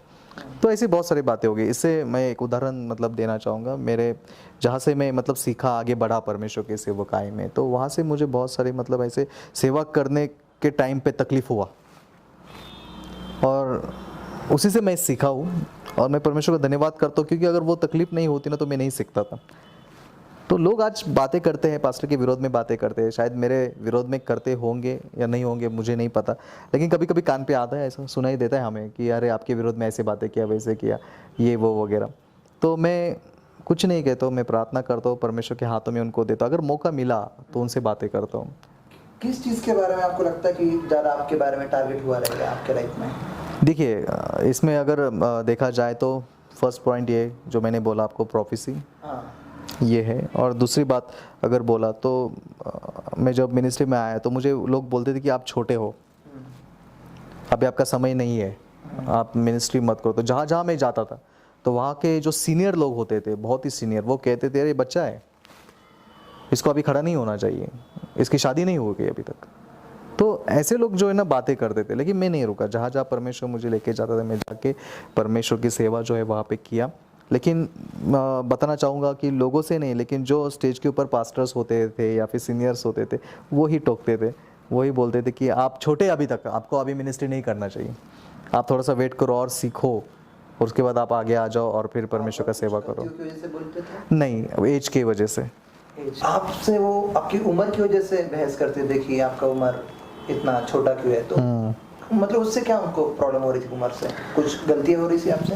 कुछ गलती तो नहीं हो रही थी, लेकिन उनको ऐसा लग रहा था कि हमने ये सब सीखने के लिए बहुत साल लिए, और ये छोटी उम्र में आके हमसे आगे हम बैठे पीछे और स्टेज पे खड़ा होकर प्रीच कर रहे हैं। जैसे कि दाऊद को भाई कहते कि हमें मालूम है तू यहाँ पर क्यों आया है, तू बस अपने आप को बड़ा दिखाया है। यानी कि वो मिसअंडरस्टैंडिंग में थे उनके बारे में कि जिसको प्रभु ने चुना, एज मैटर नहीं करती। शमूएल, सही बात है, दाऊद, यूसुफ मैटर नहीं करती, फिर एज वैसे भी मैटर नहीं करती, मूसा, अब्राहम मैटर नहीं करती। तो उसी वजह से वो आपसे नफरत करते थे। यस, कारण वही था कि एज की वजह से, लेकिन फिर भी परमेश्वर को जो काम करना था वो परमेश्वर ने करके लिया उस टाइम पे। अच्छा, ऐसी मैंने जैसे पूछा था, ऐसी कौन सी कंट्रोवर्सी है जैसे आपको लगता है कि आपने उनके ऊपर कभी बोला नहीं, चुप्पी साध ली, मुझे नहीं इनको? नहीं, मैं उसमें कभी भी इंटरफेयर नहीं किया। जो परमेश्वर ने मुझे काम दिया, क्या है आपकी कंट्रोवर्सी हमें नहीं मिल रही थी। एक्चुअली इसके यहाँ पर 3 सवाल तो कम से कम 3 या 4 सवाल होते हैं, लेकिन आपके दूसरा सवाल मुझे आपसे खुद पूछना पड़ा कि आपकी कोई कंट्रोवर्सी आप सफाई देना चाहते हैं क्या? फर्स्ट हमने हमारे पास था, कुछ लोगों ने हमसे कहा था कि आपका कॉन्टेक्ट के बारे में, लेकिन सेकंड आप मुझे पूछना पड़ा कि आप भी बताओ कि आपके बारे में क्या कंट्रोवर्सी है करके। सो ठीक है, बस हम इसको ख़त्म करना चाहेंगे। अभी हम जाते हैं आपके कुछ विजन और फ्यूचर के सवालों में। आने वाले समय में आपके सेवकाई के बारे में क्या योजना है? बहुत सारी योजनाएं बना के रखी है मिनिस्ट्री के लिए, सेवकाई के लिए। देखते हैं परमेश्वर जैसे अगुवाई करेगा वैसे वो सब बातें को पूरा करता जाएंगे हम। चर्च के बारे में, चर्च प्लांटिनेशन के बारे में है। चर्च प्लांटिनेशन करना है अपने, ज़्यादा करके महाराष्ट्र में परमेश्वर का काम करना है, बहुत सारी जगह पे, खास करके विलेजेस में जो है। उन्होंने कुछ डाला है आपके दिल में आगे? यस, इसके लिए परमेश्वर ने डाला है विलेजेस में जाके ज़्यादा मिनिस्ट्री करना है, लेकिन दोनों जगह पे रहेगा, टाउन में भी रहेगा, विलेज में भी रहेगा। अच्छा। यूथ मिनिस्ट्री के बारे में है और कुछ सोशल वर्क के बारे में भी है। जैसे अनाथ आश्रम है और जो बच्चे हैं जिनको माता पिता नहीं है उनके लिए आश्रम करना है। आप सोच रहे हो? यस, उसके लिए प्रार्थना भी कर रहे हैं, सोच भी रहे। अच्छा, तो परमेश्वर करेगा वो। आपको उन चीज़ों की ज़रूरत पूरी करें। यस, और एक बाइबल कॉलेज के बारे में भी हम प्रार्थना कर रहे हैं। फिलहाल जो आप सेवकाई चलाते हैं उस सेवकाई का नाम क्या है? Great Joy fellowship. अच्छा, वो कहाँ पर स्थित है? ये चाकन में स्थित है। और 2000 साल में जब मैं मिनिस्ट्री को स्टार्ट किया, तो जैसे मैंने टेस्टिमनी बताया, तो टेस्टिमनी में मेरा जीवन बहुत ही निराश और उदास था, वो फोड़ा होने के वजह से। लेकिन जब मिरेकल हुआ, परमेश्वर ने चमत्कार किया, तो मेरे जीवन में एक बड़ा आनंद आया। तो मैंने उसको लिया लूका चैप्टर 2, 10 और 11 से, जहाँ पे लिखा गया है कि प्रभु यीशु मसीह का जन्म होगा तो दुनिया में बड़ा आनंद आएगा, बड़ा आनंद की जो है घोषणा वो हो जाएगी। तो वही शब्द को लेकर परमेश्वर ने मेरे मन में डाला, और जो बड़ा आनंद है उसको ही फिर इंग्लिश में ग्रेट जॉय करके लिखा गया है। तो वो लेके फिर हमने ग्रेट जॉय फेलोशिप जो है उसको बनाया। अच्छा, सो वो न्यू मतलब परमेश्वर ने आपको वचन दिया, उसके ऊपर आपने एक सेवकाई। यस। सो अभी आपकी मिनिस्ट्री फिलहाल यहाँ पर स्थित है? चाकन में है, पिंपरी में है, कुछ विलेजेस में है। अच्छा। और ज़्यादा करके जहाँ परमेश्वर लीड करता है, मीटिंग्स होती है, तो वहाँ पे हम जाते हैं। तो आपका मिनिस्ट्री का एक जो एक चलना है वो कैसे, मतलब आप भारत भर में सेवकाई करते हैं और या फिर महाराष्ट्र में, या मतलब कुछ है आपकी जो पहले की है, लेकिन अभी की इसमें आप कैसे आपका चल रहा है सब मिनिस्ट्री के बारे में? वैसे ही जैसे अभी हम तो जानते हैं लॉकडाउन है, इस सब परिस्थितियों में तो ऑनलाइन और इसके अनुसार तो चल रही है। तो जैसे जैसे बुलार तो अभी नहीं है कहीं पे भी मतलब जाने के लिए, क्योंकि जानते हैं लॉकडाउन है, इसके वजह से तो ऑनलाइन जो है प्रेयर चालू है। अच्छा, हाउस प्रेयर हो गया? हाँ, हाउस प्रेयर भी चालू है, हाउस प्रेयर में जा रहे हैं। सो आपके मिनिस्ट्री का एम क्या है? आत्मा को जितना हो परमेश्वर के राज्य में लाना है। अच्छा, तो आप जब तक इस पृथ्वी पर जिंदा है, आपका एक लास्ट क्या ये रहेगा, प्रभु का कौन सा काम? सबसे पहला काम तो ये रहेगा कि मैं परमेश्वर के नज़र से सही और पवित्र रहूं, ताकि मैं स्वर्ग में जाऊं, और फिर मेरे साथ में जो है उनको लेके जाऊं। अच्छा, कौन कौन से सेवक के द्वारा आप सेवकाई में और उनसे इंस्पायर हुए कि उनको देखकर, और वर्शिपर्स? ऐसा कभी भी नहीं हुआ कि किसी प्रीचर को मैंने देखा या फिर किसी वर्शिपर को देखा, क्योंकि जब मेरा टेस्टिमनी हुआ उसके बाद मैंने अपना समर्पण परमेश्वर को कर दिया। और अगर आप बोलेंगे किसी प्रीचर को और वर्शिपर को, तो सिर्फ मेरे सामने एक ही बात थी, और वो था परमेश्वर का वचन। परमेश्वर के वचन से मैं सीखा। कोई सेवक के द्वारा कि कोई भी नहीं है मेरे, मतलब ऐसा कोई नहीं, किसी का कुछ तो रहता है कि मैं ये पास्टर को देखा या फिर होते हैं, कोई लोग होते हैं इनको देखा है, इनको देखा है ना, बहुत सारे बोलते हैं, जोसेफ प्रिंस को देखा, या टीवी जोशो को देखा, और जैसे, तो आपके लाइफ में ऐसा कभी कोई नहीं है? कोई भी नहीं है। मेरे लिए सिर्फ परमेश्वर का वचन है। वर्शिपर भी नहीं, दाऊद से सीखा हूँ मैं, और हन्ना से सीखा हूँ। आप शायद किसी का नाम मेंशन नहीं करना चाहते हैं? ऐसा कुछ भी नहीं है। क्योंकि हमें हर एक को, मुझे अगर आपने ऐसा नहीं कि मैं उनको कहूँ ये बराबर है, परफेक्ट है, तो मेरी हिसाब से मैं अर्नस्ट मॉल है, सुभाष गिल है, मतलब मैं सुनना पसंद करता हूँ गाने, तो ऐसा नहीं। इसके बारे में मैं एक ही कहूँगा, और एक बात जो मेरी टेस्टिमनी है, पहली बात तो इंस्ट्रूमेंट सीखना जो है या फिर गाना जो सीखना है, मैंने कभी किसी से नहीं सीखा। मैं सिर्फ जाके बैठा ड्रम सेट बजाने के लिए, और परमेश्वर ने मुझे अगुवाई किया बजाने के लिए। कैशो रहेगा, गिटार रहेगा, ये सब परमेश्वर ने अगुवाई किया बजाने के लिए। जैसे परमेश्वर ने वो बताया वैसे गाने का भी बताया परमेश्वर ने। नहीं, क्योंकि कई लोग ऐसे बोलते हैं कि जैसे कि मैं कभी कभी कुछ लोग के सेवक लोग मतलब मेरे कांटेक्ट है या अच्छे लगते हैं मुझे, मैं कभी कभी उनके बारे में खुलकर पोस्ट करता हूँ। मैं नहीं सोचता हूँ कि अगर किसी का मैंने प्रचार सुना तो मुझे ब्लेस होता है तो मैं खुलकर बात करता हूँ कि नहीं हाँ ब्लेस। सही बात है। फिर कई बार क्या होता है ना, हम लोग उनको पर्सनली तो ये करते हैं लेकिन कभी ये नहीं करते, तो मैं कर देता हूँ कि नहीं मुझे ये व्यक्ति अच्छा लगेगा। लेकिन किसी ने कमेंट करते कभी कभी लोग कि आपको पवित्र आत्मा ही बराबर से गाइड करेगा, कोई से ठीक है। लेकिन देखिए जैसे कि हम स्कूल में जाते हैं, बुक हमें उससे नॉलेज मिलता है लेकिन टीचर्स हमारे लिए होते हैं तो हम उनसे कुछ ना कुछ सीखते हैं। सही बात है। सो आप इसमें एग्री करते हैं या नहीं करते? एग्री करता हूँ, लेकिन मेरे विषय में ऐसा कुछ नहीं है। आपके पासवान? मेरे पासवान थे, पाटोले कर गए थे। अच्छा। लेकिन जो है मैं वहाँ पे चर्च में जाता था, उसके बाद उनका रिटायरमेंट हो गया। दूसरे पास्टर जो है वहाँ पे आ चुके थे, लेकिन तब तक मैं परमेश्वर के वचन में इसमें बढ़ चुका था। अच्छा, आप कितने सालों से जुड़े रहे? उनसे बचपन से ही मैं वहाँ पे जाता था, संडे स्कूल में भी हम जाते थे वहाँ पे। अच्छा। तो बहुत छोटे थे तब से जा रहे थे हम वहाँ पे। और उसके बाद कई साल के बाद आप सेपरेट हो गए?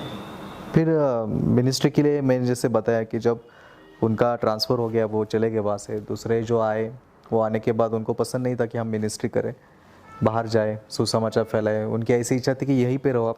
मतलब वहाँ पर पास्टर चेंज होते रहते थे? हाँ, नहीं अभी एक ही है बहुत सालों से, तो उनकी इच्छा थी कि आप यहीं पे रहो, बाहर मत जाओ। मतलब वो वचन को लिमिटेड कर रहे थे? हाँ, यहीं पे रहो, यहीं पे मिनिस्ट्री करो, आपको बाहर नहीं जाना है। लेकिन परमेश्वर का आत्मा अगुवाई करता था जाने के लिए, करने के लिए। तो फिर मैंने परमेश्वर की आत्मा की बात को सुना। फिर वहाँ से मतलब बहुत सारा सताव आ गया मेरे जीवन में वहाँ से, फिर उन्होंने निकाल दिया चर्च से। एक दो चीज़ आपको मैं पूछना चाहूँगा कि मिनिस्ट्री में आप लोगों को कैसे देखते हैं? क्योंकि कई बार हम लोग धोखे खाते हैं, कई बार हम लोगों से ठेस पहुँचती हमें और फंसाए जाते हैं। तो आपका कुछ पर्सनल एक्सपीरियंस? वही है, चर्च में जो सबसे पहले मेरे साथ हुआ वही बात थी। अच्छा, क्यों? तो वहाँ से क्योंकि मिनिस्ट्री बढ़ रहा था आपका, तो उनको शायद इनसिक्योरिटी फील हो रही थी। पता नहीं क्या हो रहा था, लेकिन जब मेरा मिनिस्ट्री बढ़ रहा था, आगे मैं जा रहा था, परमेश्वर लीड कर रहा था, तो उनको अच्छा नहीं लगा ये सब बातों को।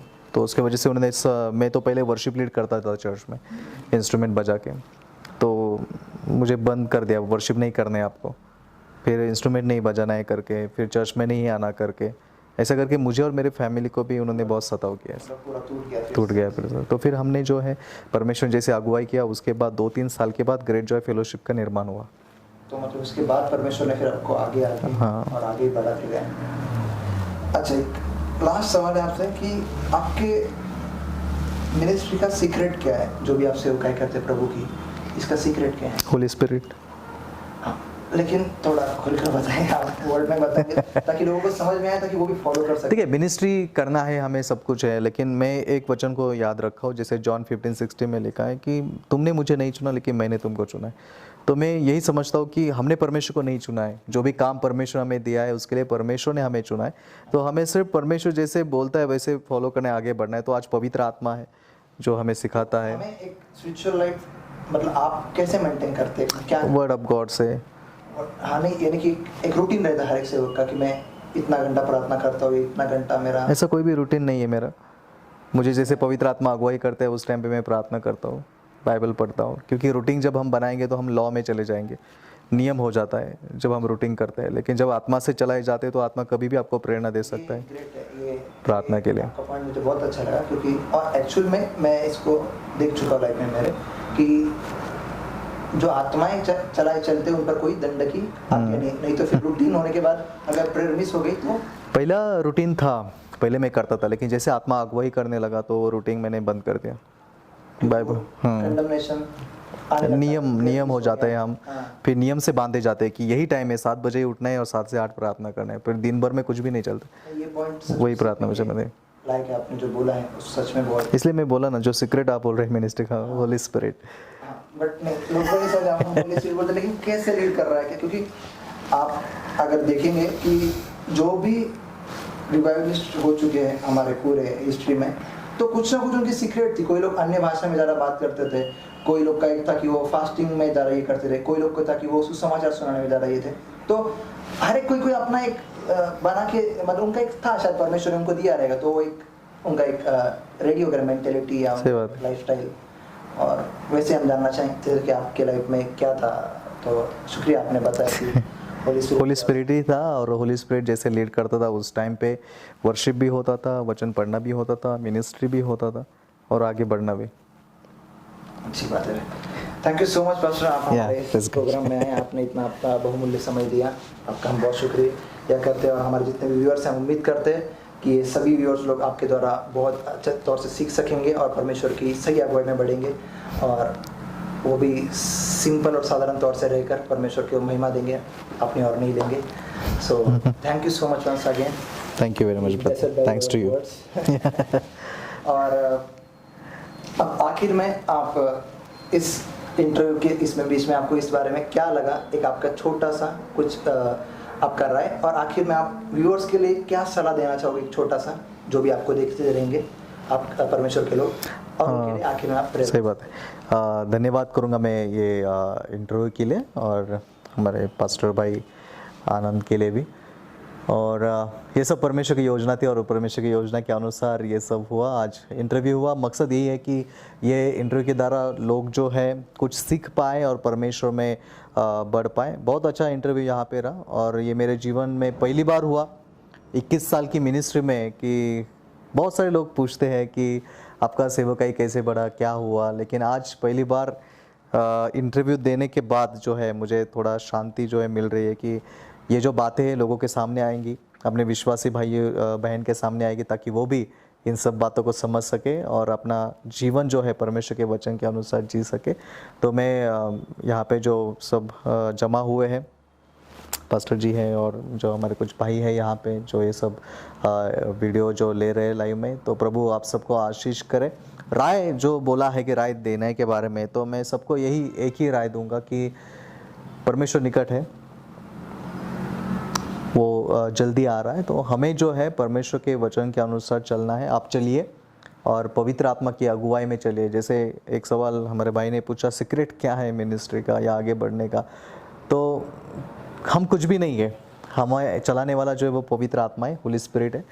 तो पवित्र आत्मा ही सीक्रेट है। सब लोग पवित्र आत्मा में जिए, पवित्र आत्मा में चलिए, क्योंकि प्रभु यीशु मसीह ने वो पवित्र आत्मा जो है वो हमारे लिए दिया है, ताकि इन दिनों में वो हमें अगुवाई करे, हमें चलाए। आप वचन में बढ़िए तो पवित्र आत्मा जो है आपको अगुवाई करेगा।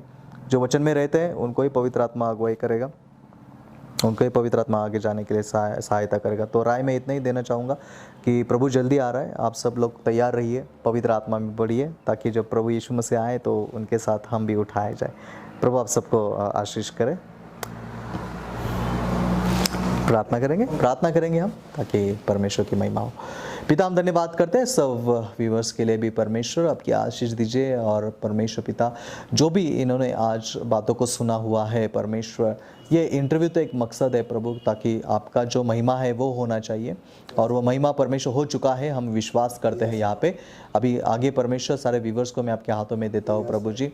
अगर परमेश्वर मेरे इंटरव्यू देने के द्वारा लोगों को तसल्ली मिली है, कुछ अच्छा वो सीखे हैं परमेश्वर, तो मैं प्रार्थना करता हूँ कि उनको उसमें बढ़ने के लिए आप सहायता करें परमेश्वर, और आगे बढ़ते जाए और आपकी महिमा उनके जीवन में होती रहे। सिर्फ यहीं पे ये सीमित ना रहे, तो जो भी सुनेंगे परमेश्वर जाके दूसरों को सुनाए और वो तीसरों को सुनाए, ऐसा ये बढ़ता जाए परमेश्वर। और बहुत सारे लोग जो है आप में बने रहे, ताकि आप निकट हो, आप जल्दी आ रहे हो परमेश्वर। इन सबको आपके हाथों में मैं सौंपता हूँ परमेश्वर, और प्रार्थना करते हैं प्रभु ये मिनिस्टर के लिए भी, हमारे भाई पास्टर आनंद के लिए, और ये सारे जो इंटरव्यू की मिनिस्ट्री ये कर रहे हैं परमेश्वर, वो सब ब्लेस कीजिए परमेश्वर पिता। इनके साथ रहने वाले हमारे भाइयों को भी आशीष करें, ताकि परमेश्वर हर एक के जीवन के द्वारा केवल आपका नाम ऊंचा उठाया जाए प्रभु। और परमेश्वर सारे व्यूवर्स को भी आपके हाथों में दिया, सबको आपने आशीषित किया, और इंटरव्यू के द्वारा परमेश्वर आपने उनके जीवन में काम किया है, ये हम विश्वास करते हैं। हर एक को चंगाई सामर्थ दीजिए प्रभु, और हर एक को तैयार कीजिए पाप से दूर रहकर आपके पवित्र वचन में बने रहने के लिए और पवित्र आत्मा की अगुवाई में चलने के लिए परमेश्वर हर एक को सहायता करे। धन्यवाद करते हैं, हर एक को आपके हाथों में हम दे देते हैं परमेश्वर। आज का इंटरव्यू हमारा आशीषित किया, इसलिए धन्यवाद करते हैं। आगे का हर एक समय पिता हम आपके हाथों में देते हुए इस प्रार्थना को हम यीशु मसीह के नाम से मांगते, सुनिए और कबूल कीजिए। आमीन आमीन। So thank you pastor. Yes, thank you to you. God bless you. So आपने देखा हमारे बीच में पास्टर सागर थे, उन्होंने बहुत ही संयमता से, धीरज से उनके जवाब दिए, और जैसे परमेश्वर की अगुवाई उन्हें हुई, उन्होंने आपको जवाब देने की कोशिश की है। तो मैं चाहूँगा कि आप उनके जीवन से सीखें और ज़रूर परमेश्वर की सेवकाई एक नम्रता से, एक विश्वास योग्यता से, जैसे उन्होंने की है, आप भी करिए। और ज़रूर मिलेंगे एक नए गेस्ट के साथ, एक नए स्पिरिचुअल वॉरियर्स के साथ। और मैं चाहूँगा कि आप भी आपके जो कुछ भी जिनसे आप इंटरव्यू देखना चाहते हैं, आपके नाम आपके कमेंट में मेंशन कर सकते हैं आप लोग, और हम आ रहे हैं नए लोग को लेकर आपके साथ में, ताकि आप मसीह में बढ़ सके। इस पूरे प्रोग्राम का एक ही मकसद है, मैंने जो शुरू किया है, कि आप सब लोग जो कुछ हालात में रहो वहाँ से सीख सको कि आप जो कुछ हालात में सभी से वहाँ से आए हैं, अगर आप विश्वास योग्य बने रहे आप टॉप पर रहेंगे। God bless you.